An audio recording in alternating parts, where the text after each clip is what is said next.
Hoje, 5 de maio de 2025. Polícia impede atentado contra show de Lady Gaga no Rio e diz que a operação salvou centenas de vidas. Informalidade atinge mais de 32 milhões de trabalhadores no Brasil. Brasil tem mais de 8 milhões de pessoas em situação de fome, apesar de ser um dos maiores produtores de alimentos do mundo. Crédito caro muda perfil de compras no Dia das Mães. Eu sou o Bruno Sena e o Rádio Notícias está no ar. Rádio Notícias, a informação na hora certa. Um panorama atualizado do que está acontecendo no Brasil e no mundo, você ouve aqui. Rádio Notícias. Rádio Notícias. Informações com credibilidade e imparcialidade. Não importa onde você esteja, não importa o horário, nós estamos aqui para mantê-lo informado.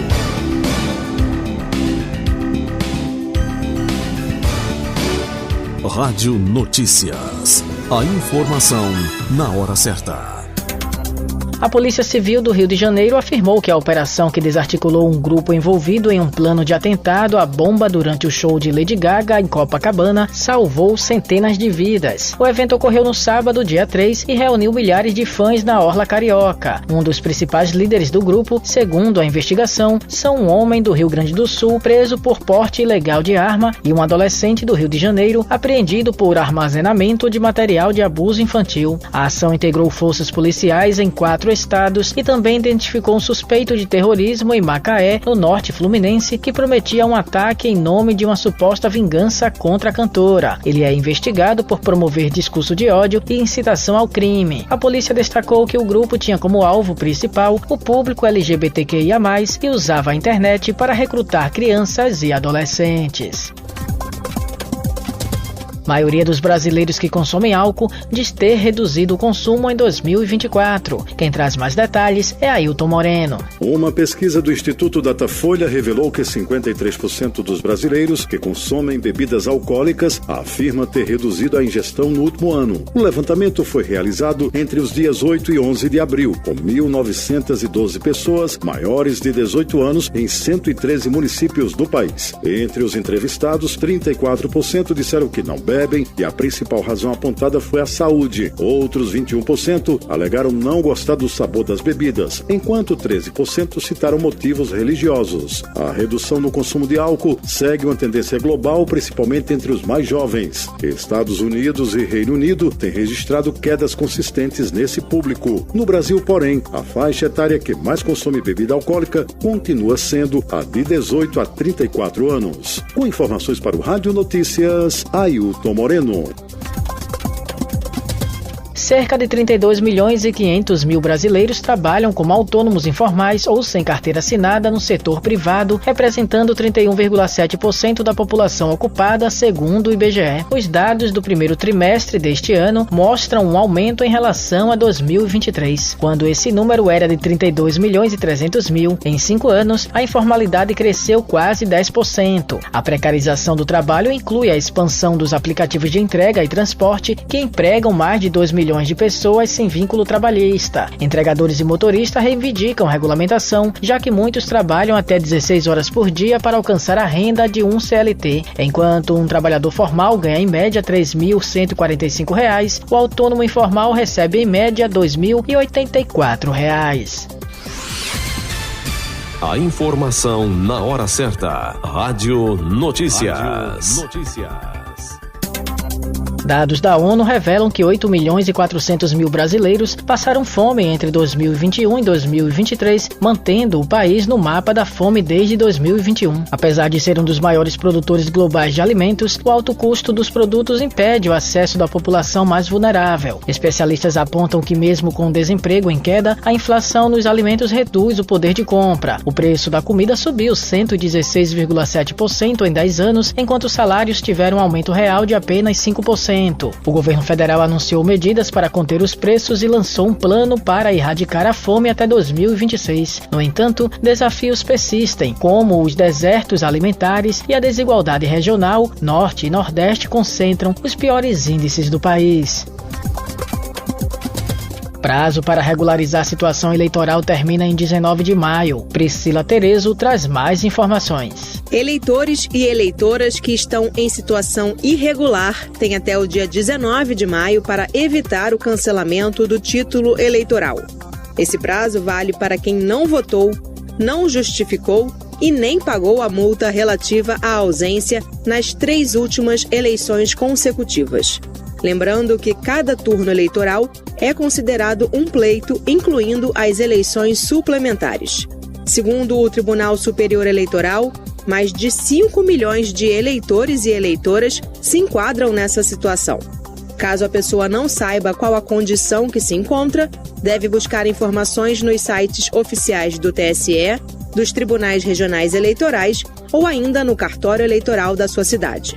Os serviços de consulta da situação eleitoral, os procedimentos de regularização e a emissão da certidão de quitação eleitoral são gratuitos. O título eleitoral em dia é requisito legal para acesso a diversos serviços, como se inscrever e participar de concurso público, assim como tomar posse no cargo, obter passaporte ou carteira de identidade, entre outros. Da Rádio Nacional no Rio de Janeiro, Priscila Terezo.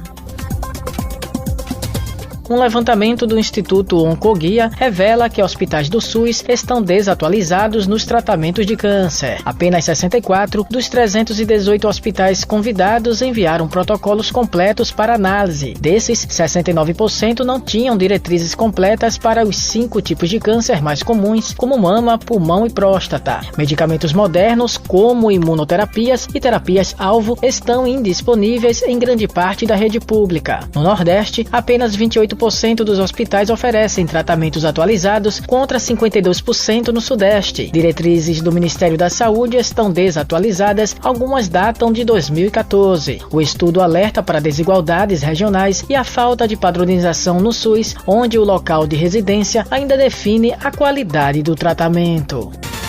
Rádio Notícias. A informação na hora certa.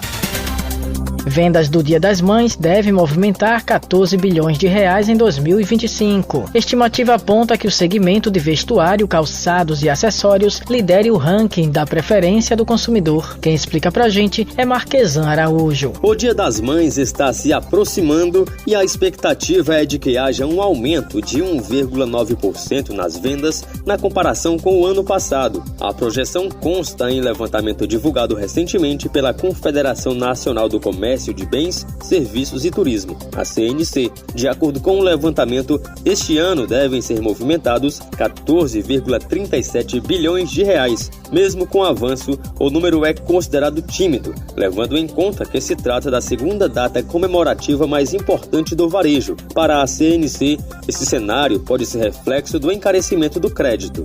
A estimativa é de que o segmento de vestuário, calçados e acessórios lidere o ranking de preferência do consumidor. A previsão é de que este ramo seja responsável por um faturamento de 5,63 bilhões de reais, ou seja, um salto de 6,2% em relação a 2024. Já a informática e comunicação, móveis e eletrodomésticos e utilidades domésticas, segmentos mais dependentes de crédito, devem registrar redução, com recuos de 2,9%, 4,4% e 6% respectivamente. O estado de São Paulo deve apresentar um faturamento de 4,77 bilhões de reais. Já em Minas Gerais, o valor deve chegar a 1,79 bilhão, enquanto no Rio de Janeiro, de 1,59 bilhão de reais. Juntas, essas unidades da federação devem concentrar 57% do volume total de vendas no Brasil. A data ainda deve gerar quase 30 mil vagas temporárias de emprego. No ano passado, foram registrados cerca de 28 mil postos no período. No entanto, a taxa de efetivação dos trabalhadores deve cair de 29% para 20%. Reportagem Marquesan Araújo.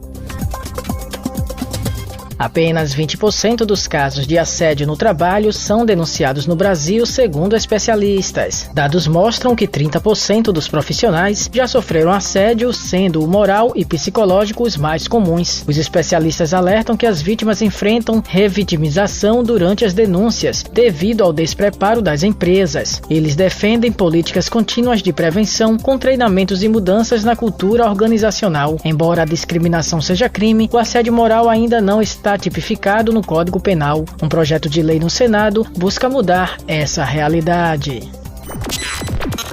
Você acabou de ouvir Rádio Notícias, a informação na hora certa. Obrigado pela audiência.